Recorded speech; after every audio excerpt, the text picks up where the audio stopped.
Welcome to What Matters Now, a weekly deep dive into issues that concern Israel and the Jewish world. I am Amanda Borschel-Dan, here with the Times of Israel's senior analyst, Haviv Rettig Gur. Hi, Haviv. Hi, Amanda. We are recording on different continents. It's quite early morning for me, quite late for you. Where am I finding you today? I'm in Phoenix, Arizona, a beautiful city. Next week, it's going to hit temperatures of 100 degrees. That's how Americans talk. Well above 40.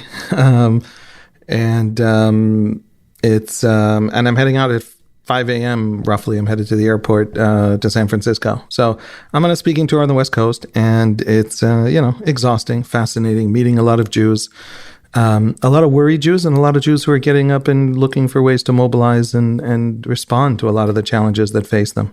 Rumor has it that you were even in my old childhood home. I grew up near Vancouver in British Columbia. Were you there for a weekend?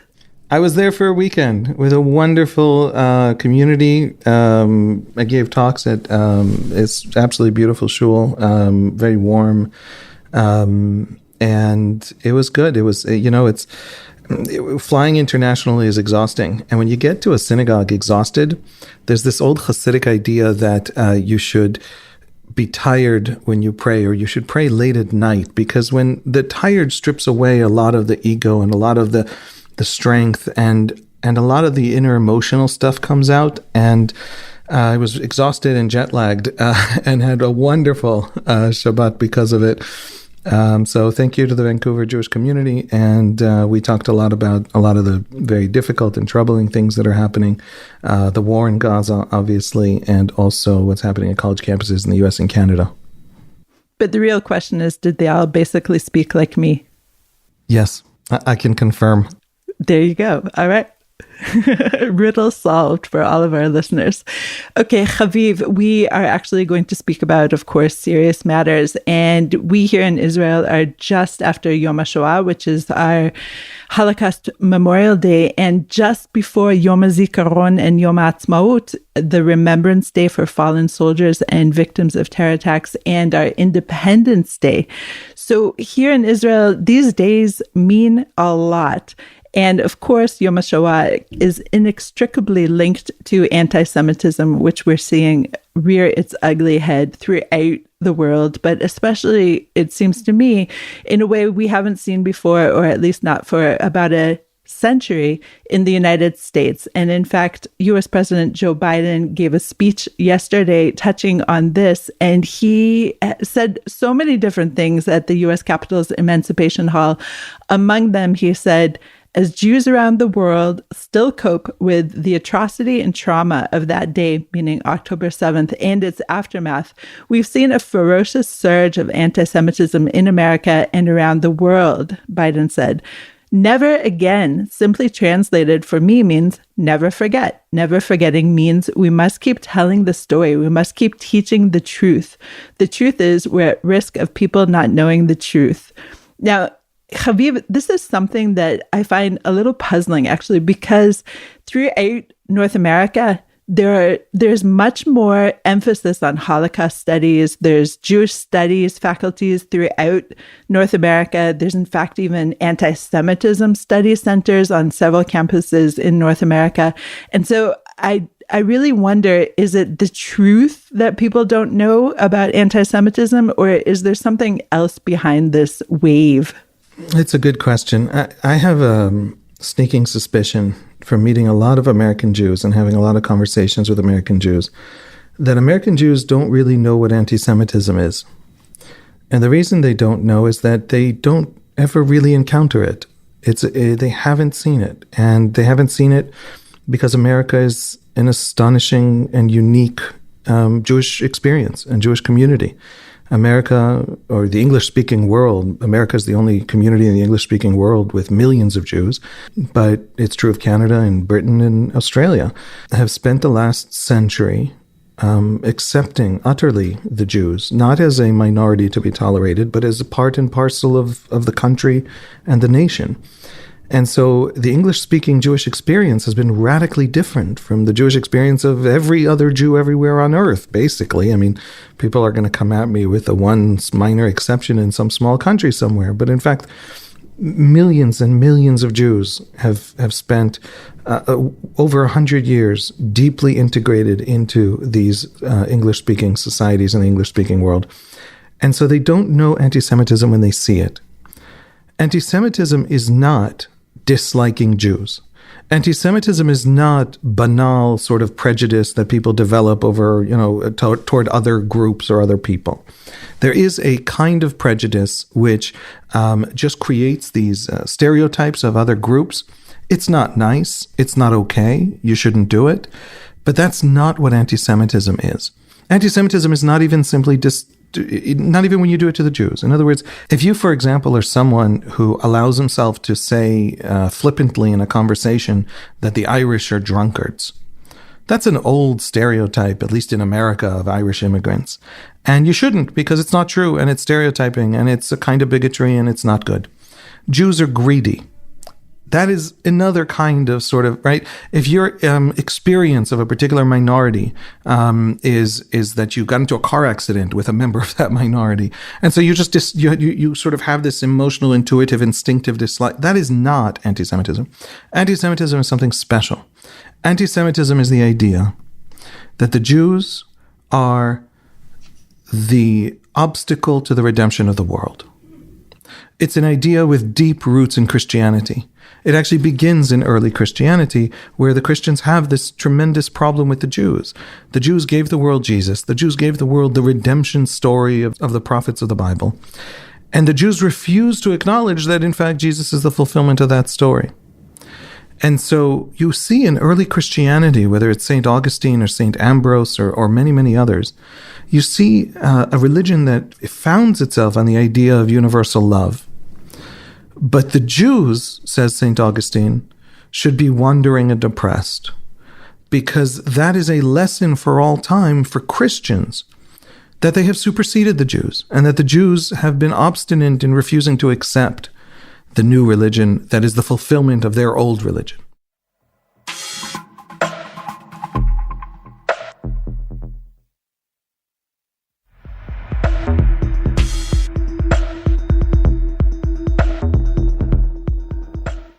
So there's this idea in early Christianity, because it is supersessionist, because it sees itself as the new Jews and the better Jews and the correct outcome of what the Jewish story has been up till then, that there's a problem that the Jews don't accept it, and therefore the Jews are in fact maybe even preventing the coming of the return of Jesus and the redemption of the world. And also in the Gospels, it is told that the Jews in fact are responsible in many ways for Jesus dying, for being killed by the Romans. The Jews tell the Romans to kill Jesus. And so you have this idea embedded deep in Christianity that, for example, in the when the Crusades begin in May of 1096, you have the very, very first crusade. Pope Urban II calls for a crusade, and before the elites and the knights and the church can organize a crusade, the first real crusade a year later, 40,000 peasants start marching toward Jerusalem. Well, they don't make it toward Jerusalem. They're actually wiped out and annihilated in their very first encounter with a Muslim army about 40 miles into Anatolia, right, past Byzantium. They are a Seljuk army that just kills them, almost all of them. But before they ever get to Byzantium, before they ever get to Muslim lands, they go down the Rhine. And as they're going down the Rhine, they pass Jewish communities in Worms and in Mainz and in other cities of the Rhine, and they massacre 800 in Worms, 1,000 in Mainz. They chase Jews down alleyways. They make sure to find the last child and murder them. They are hunting the Jews.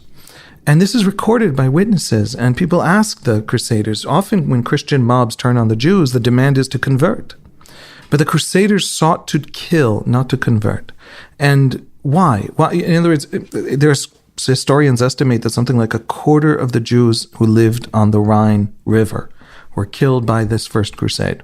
Everything you're talking about is so interesting, and I love the historical perspective, but I just want to bring it forward a little bit. And even just last week, there's so much resonance in what you're describing, because Representative Marjorie Taylor Greene, the Georgia Republican, who obviously has been criticized in the past for her dalliances with anti-Semitic tropes and influencers, explained her vote against a bill defining anti-Semitism by saying that the bill rejects the gospel that the Jews handed Jesus over to his crucifiers.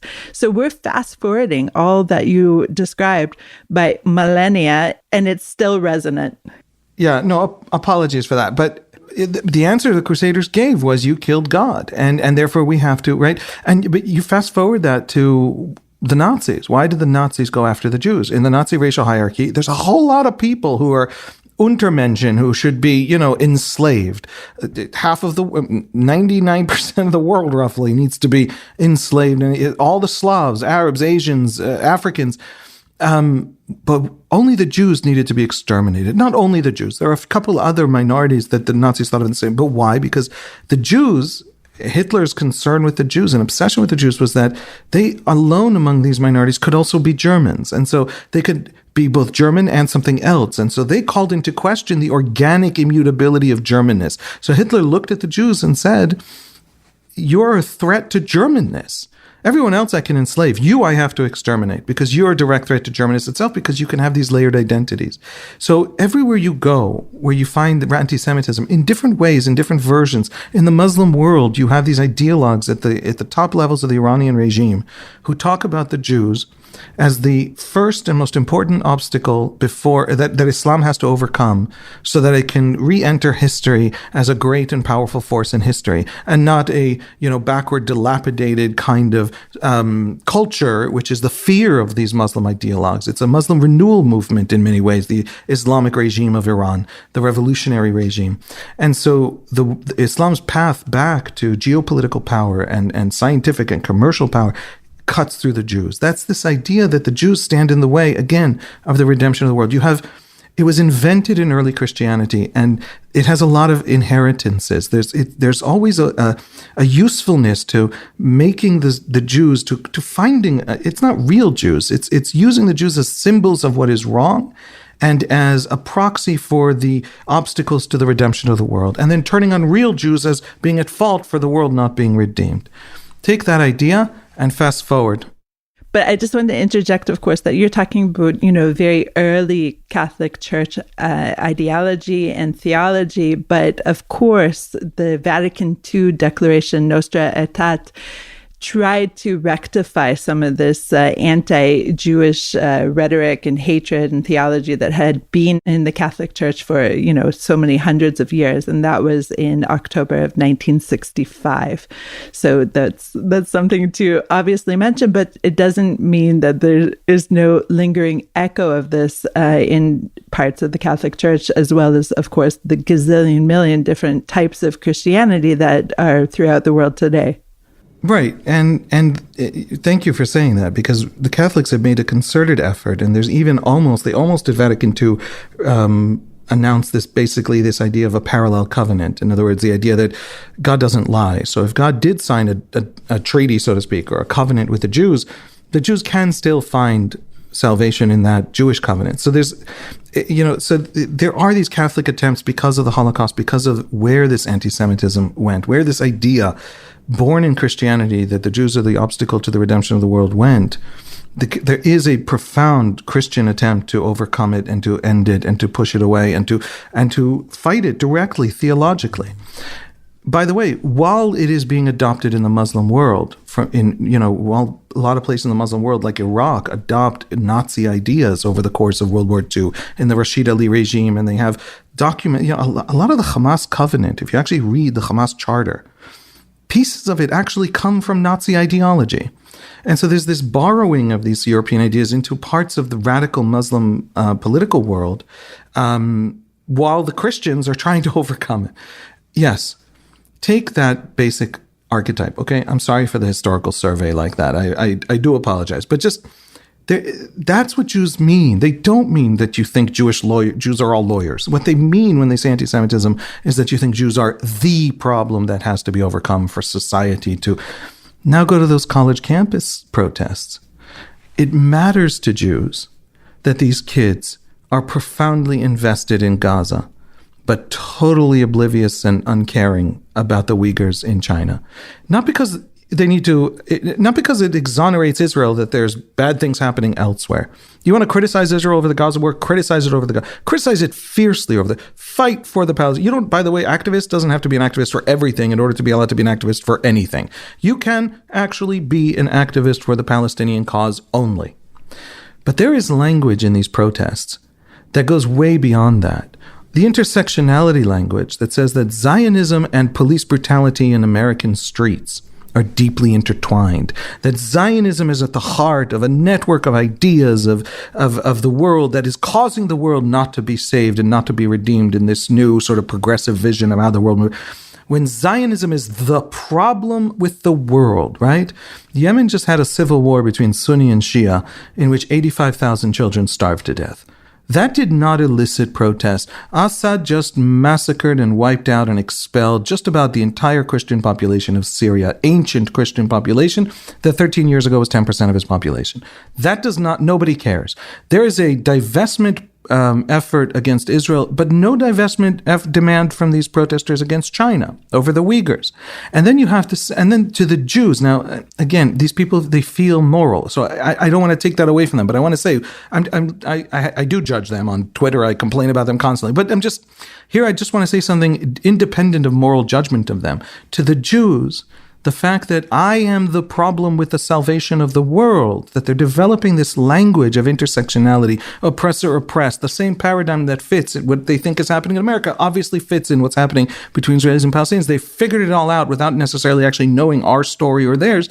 And I'm the problem with the world. And until I can be solved as a problem, nothing in America, no justice can ever be achieved in America either, right? That idea, the Jew is the problem, that's anti-Semitism. Okay, I'd like to take issue with one thing that you said, and you said that nobody is protesting against China over the Uyghurs. And in fact, if you remember when there was a remake, a live action remake by Disney of Mulan, even my children, some of whom were early teens at that point, said they would not watch it because of the Uyghurs, right? And so I just wonder sometimes or often whether Israel is the flavor of the year even for these ultra-liberal, passionate, and, shall we say, even well-intentioned youth who are trying to get their social justice rocks out. There's some somewhere for that. There's some Tibet protest somewhere occasionally. And the Syrian Civil War, I think there was a protest at Wellesley. I say that because I was on a Zoom with Wellesley and I said, these students don't protest other things. And some students said, I remember, some student was very angry with me and disagreed with me very vehemently and came from the protest sort of movement, said, I remember a protest against Assad at Wellesley.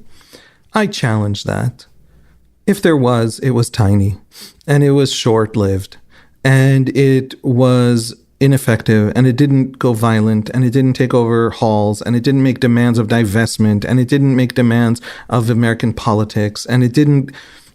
I disagree. 500,000 Syrians were killed, and college students saw it on the news, were sad, I imagine, I'm sure, shrugged and walked about their day, and did not stop campus life, did not cancel graduations. That only Israel does. And I have a hard time. And if the answer is only Israel does because there's something to be done with Israel, there's no university investment in Syria. Well, tell me that about China.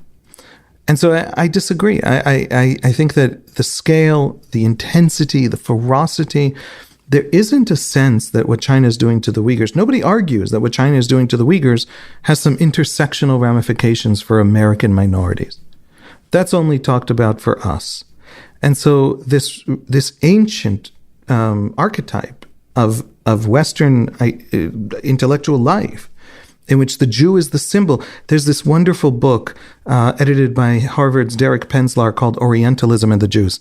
And they accept the Orientalism argument of Edward Said that Europe created its own sense of self by Orientalizing the other, by looking at the East, at the Muslim world and at the Hindu world, and seeing projecting onto them all the things that are the opposite of what they like to think they are. So the East is effeminate and the European is masculine, and the East is weak or various things. I mean, corrupt government or whatever, and Europe is, pure of heart and strong. And Edward Said uses this as kind of a literary criticism of the academic world, etc. This book argues that the Europeans learned to Orientalize on the Jews. And it's a series of essays in which, for hundreds of years, the Jews are the other through which Europe defines itself, Christian Western Europe. And then that very same language is then applied to the Muslim world. So anyway, I'm sorry this became such a historical thing. I just want to say there is something called anti-Semitism, and you don't necessarily know you're doing it because it feels moral when you're doing it. Every anti-Semite in the history of the world felt moral while they were doing it. But anti-Semitism is when you think the Jew is the problem with the world. And that's how this is playing out in the activists. Not large numbers of students are upset that civilians are dying. They should be. Good. I'm glad. I hope that survives for other wars because we need them to hear their voices when civilians die anywhere. And armies should feel pressure when civilians have to die in a battlefield for collateral damage. There's always more you can do. You can always reduce it. If you don't trust the Israelis, that's a good thing. All of that said, that's a lot of the students. But the activist core talks about us as the biggest problem in the world. And that is anti-Semitism. That is the heart of anti-Semitism. So what's really interesting, actually, is that we're finding that in the majority of the 2,000 who were arrested in recent weeks, they weren't actually college students at all. And more than that, there was a poll that was published on Tuesday on Axios that showed that just 8% of students have participated in the protests. So it feels like this raging, huge inferno, but 8% is really not all that much. Yeah, it's a lot of noise, but is it significant? There is the Generation Lab poll that came out. We're talking about the same poll, because that was published on Axios, where they tested a whole bunch of issues, and the Palestinian issue was they asked college students to rank the top 3 issues that they felt were important, and they included healthcare and education funding and economic fairness and opportunity and racial justice and climate change and gun control and immigration and national security or terrorism and the conflict in the Middle East. The conflict in the Middle East is the last one. It was placed in the top 3 by just 13%.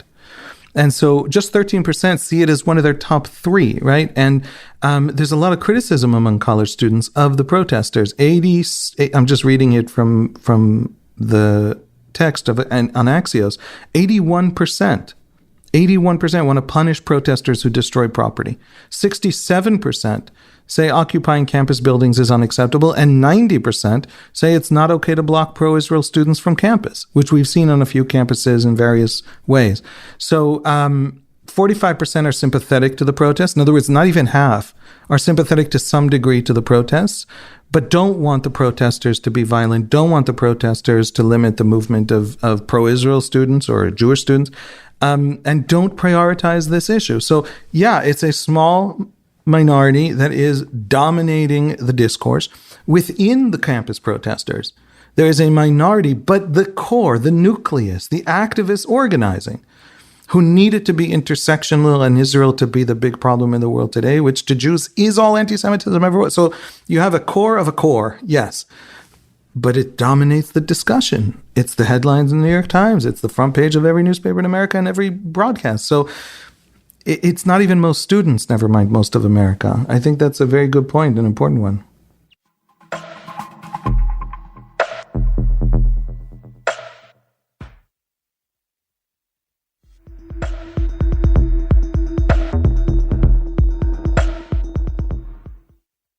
Haviv, I'm going to switch topics because, as I mentioned at the beginning of the program, we are just after Yom HaShoah, the Holocaust Memorial Day, and we're looking ahead to Yom HaZikaron, the Remembrance Day for fallen soldiers and victims of terror attacks, etc., and to Independence Day. And I don't know if all of our listeners know, but these two days are right next to each other, that Israel transitions in an evening from one of the saddest days of the year into what is meant to be one of the most joyous.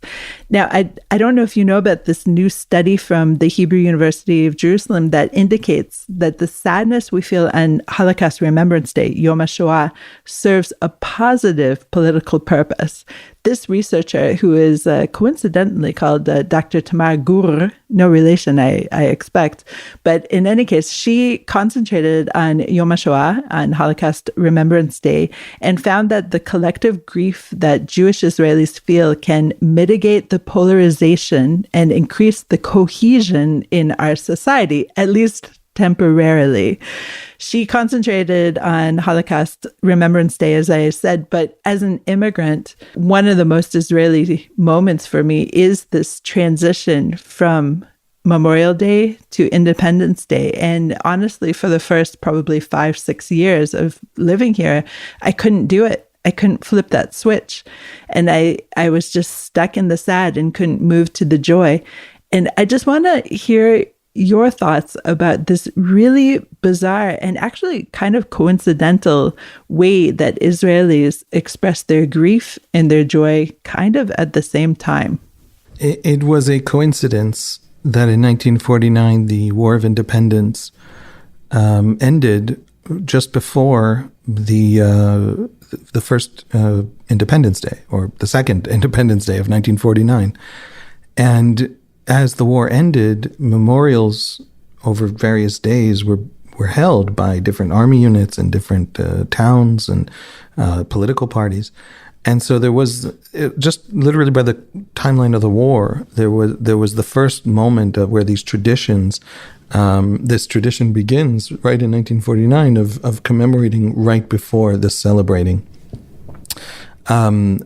Since then, the IDF then, because the war ended and the first commemorations were at that time, the IDF would then in 1950 and 51 basically did the same thing.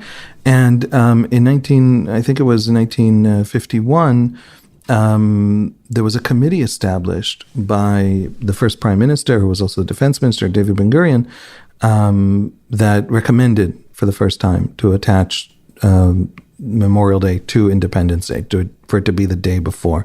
And the idea was that we remember the cost. The Silver Platter, right, which is an ironic poem about the young people who gave their lives.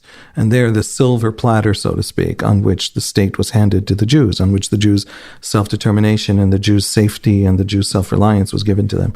So that remembering of the cost is the entryway into the celebration. The happiness comes after the sadness because it ends in happiness. In other words, it ends in optimism in the future and a realization of our strength and a remembrance of our freedom. But you do have to go through that commemoration. So it's a beautiful thing. It's fascinating, that study. You did send it to me, and it argues that when Israelis remember the sacrifices of soldiers, when they remember the sacrifices of the Jews who died in anti-Semitic actions, either in the Holocaust or before the Holocaust in Europe, they don't hate each other so much. They don't fight so much. The deep polarization of Israeli politics that we've seen in recent years fades away for a short time. And so it's kind of the founding ethos. It's our civic religion, and it's an important part of what it means to be Israeli. This year, more than any other in my history of living here in Israel, I've been here since 1999, the Memorial Day is going to be so tough. And I worry a little bit, actually, since we're already seeing really almost violent protests in the streets, of course, by the families of hostages who are so desperate to see their people back home. But I worry that this Memorial Day will not be an intersection point, but more of a point of division. What do you think, Haviv? I don't think so. I think it's going to serve its usual function. I think the division will return in force the day after. But the cost, look, we have a political class that has failed us in this moment, in the last 7 months. We have polls where we ask Israelis, they basically ask Israelis if they trust the government. And overwhelmingly, they distrust the government. In other words, even if large numbers of Israelis will tell you that we're definitely going to win this because we can't not win it. We can't leave Hamas in power in Gaza. We can't leave the north uninhabitable with Hezbollah there. We have to fight and we have to win. Then when you mention the politicians in the question, you get these astonishingly lopsided answers. For example, I think it was a Hebrew University poll that asked, Prime Minister Netanyahu talks about a total victory. Do you think a total victory is going to happen? And it was something like 67% no, 17% yes. Now, a lot more Israelis think we're going to win than think we're going to win when the question includes Netanyahu or the government in the question. So there's a deep distrust of the government and a deep sense that when you go to the kibbutzim, which are largely left-wing and left voting on the Gaza periphery, who were the hardest hit on October 7th. They're the main victims of October 7th. And you talk to them about the government, you find out that the ministers of our government won't visit them, haven't visited them, or in very, very small numbers, and only a very few. And they genuinely feel abandoned. The budgets for them aren't going through. There's the political polarization that for ordinary Israelis disappeared.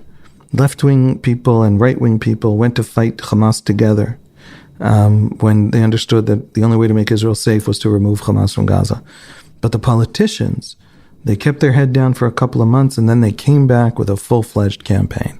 Likud's Twitter feeds were activated again 3 months ago, and there's now a full-fledged survival campaign, a re-election campaign underway. And at no point did, for example, Prime Minister Netanyahu actually publicly accept responsibility for what happened under his watch after 14 or 13 years of his prime ministership. So there's a deep, deep distrust. And I think that on Memorial Day itself, Israelis are going to talk about the soldiers who gave their lives for us, and about the families and the victims, and also the stories of heroism from those kibbutzim on October 7th. And then the day after, they're going to get back to the fight, really rooted in distrust over our political elites and political class. And I respect both of those responses. Haviv, thank you so much for joining me today. Thanks, Amanda. Thanks for listening to What Matters Now. Please check out another installment next week. This episode was produced by the Podwaves. If you have any questions or comments about this or any other episode, please drop us an email to podcast@timesofisrael.com. Until next week, shalom.